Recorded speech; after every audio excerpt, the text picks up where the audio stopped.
A partir del 2003, que el gobierno de Néstor Kirchner promueve nuevamente la negociación colectiva de trabajo y las paritarias, comienza un proceso de recuperación salarial.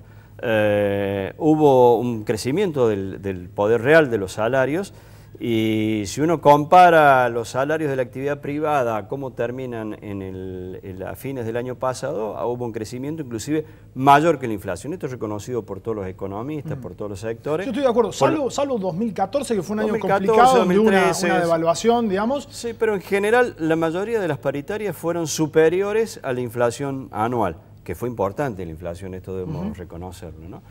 Pero está claro que desde diciembre del año pasado hasta ahora la pérdida es muy importante. Aún los gremios que firmaron semestralmente, que firmaron un 20%, entre un 18 y un 20%, es decir, volver a discutir en un contexto plenamente de recesión, en un contexto de caída del mercado interno y en un contexto donde la actividad prácticamente se ha reducido a la mínima expresión, va a ser muy difícil que puedan recuperar salario en función de lo que dice Prat-Gay.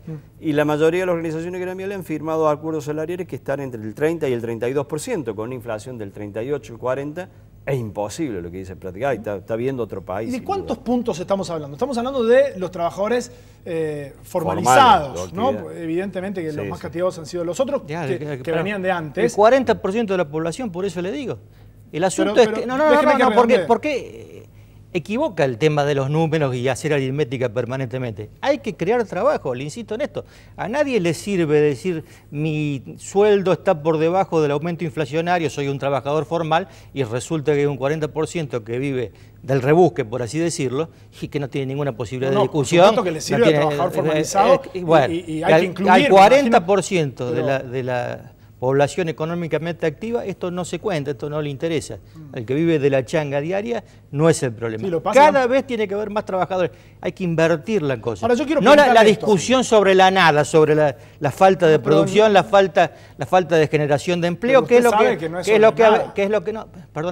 lo que ha venido ocurriendo en todos estos años. Como recordaba Morcillo, antiguamente, porque ya te estamos hablando antiguamente, era el Poder Ejecutivo el que te fijaba el aumento salarial, como la convertibilidad llevaba una inflación, perdóname, como la convertibilidad te llevaba una inflación prácticamente cercana a cero, entonces no te aumentaban absolutamente nada, porque decía que no había inflación.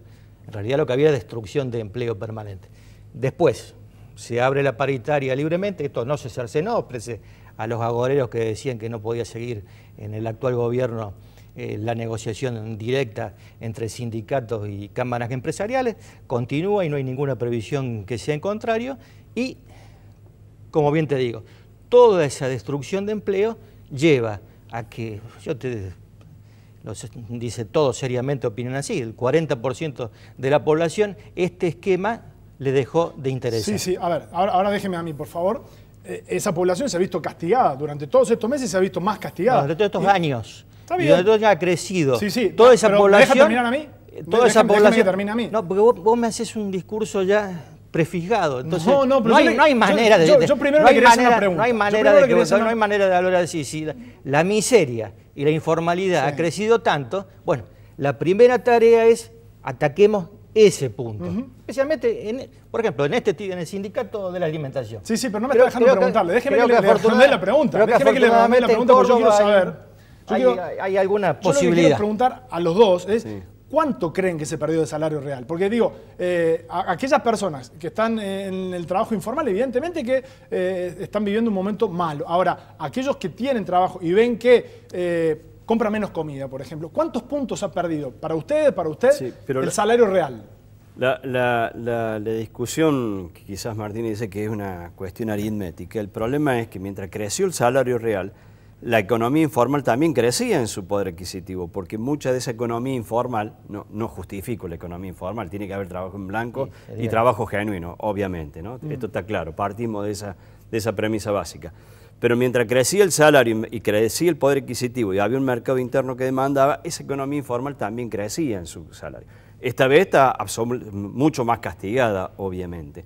Y también es una falacia plantear que la variable de ajuste para generar empleo tenga que ser el salario. Al contrario, el salario tiene que crecer cada vez más, lo que tiene que crecer es la inversión del sector privado y tiene que haber una economía que ponga en funcionamiento esa inversión del sector privado. Si no hay inversión, sin duda la economía informal se va a mantener.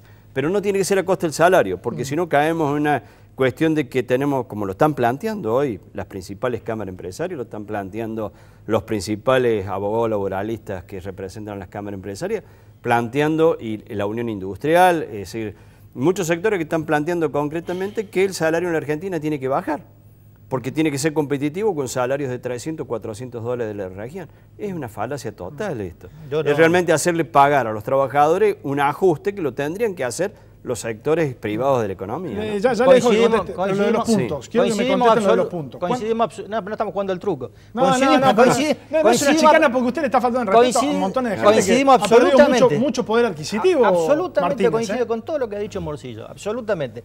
El tema ese de realmente la baja, los 300, 400, yo no lo escuché, ni está planteado así, ni nadie piensa en eso, al contrario. No, lo está planteando la Unión Industrial, lo está planteando Funes de Rioja, presidente de la COPAL, lo está planteando Ortubey de la Unión Industrial Argentina. Perdóname. Sí, hay el gobierno expresiones... está haciendo un esfuerzo inmenso para que no se pierda ningún puesto de trabajo. Hay 150.000 se han perdido. Se han perdido 150.000 desde diciembre hasta ahora. Sí, no.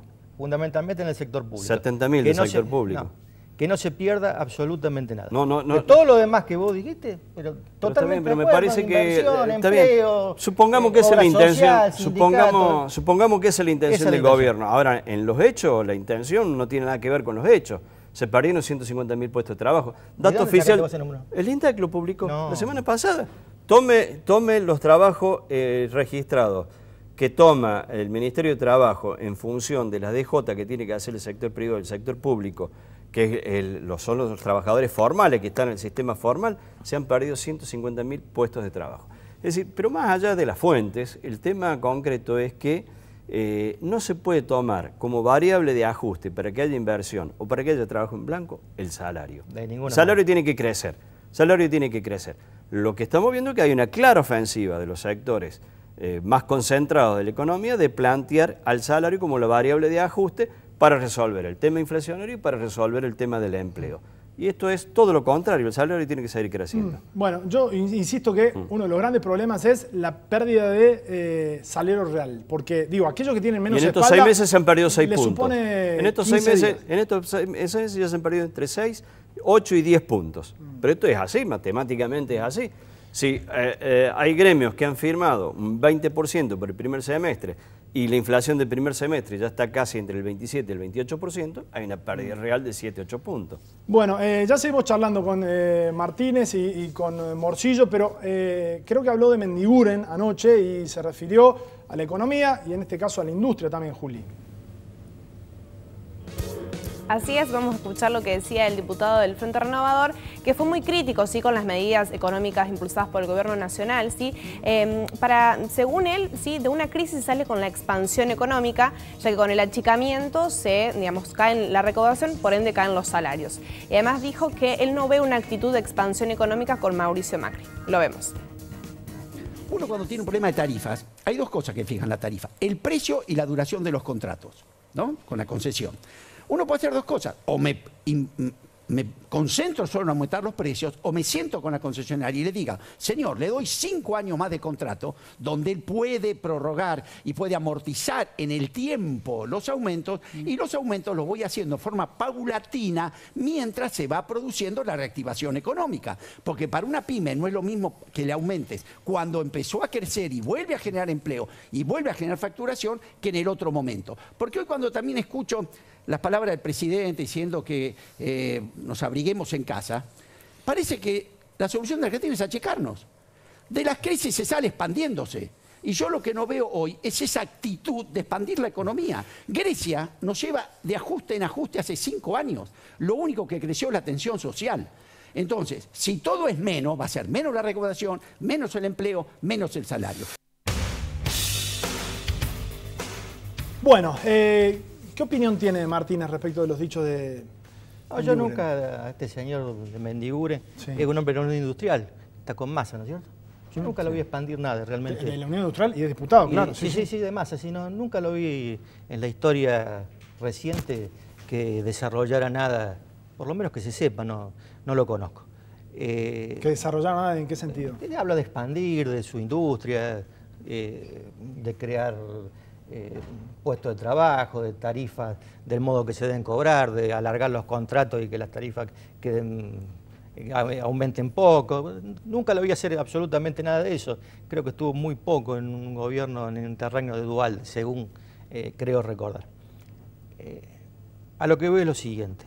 Estamos en una transición difícil, dura, por todo reconocida, pero en la cual no se debe exagerar en el sentido de generar un relato terrorífico de que la vuelta a lo anterior es lo mejor y que para adelante no hay nada. Ahora hay que cuidar, por lo menos hay que cuidar el empleo y generar una plataforma de la cual salir hacia adelante. Las leyes que se han dictado durante el primer semestre, y por eso yo no quería entrar en temas numéricos, están todas dirigidas a esa situación. En la última, o la semana anterior, la ley de PYME, la ley de autopartes, la ley de maquinaria agrícola, la ley de rebaja del IVA a los alimentos, la ley que restaura los derechos de los jubilados que nunca fueron atendidos, tema también de la moratoria fiscal, bueno, una serie de incentivos que tienden a que se obtenga crédito. No simplemente hablar, que hay que desarrollar demás. El tema tarifa es muy simple, es muy doloroso. No parece es tan muy simple, doloroso, ¿no? El propio ministro está con muchas complicaciones. Es absolutamente, no quiero ponerle un tono excesivo, pero es el gravísimo problema que hoy estamos transitando y circundando. La Argentina importa todo el gas, ya sea de Bolivia, cuando Bolivia no le vende a Brasil porque tiene un contrato que lo privilegia, de Chile y de barcos que vienen de Qatar y paran en Bahía Blanca donde se regasifica.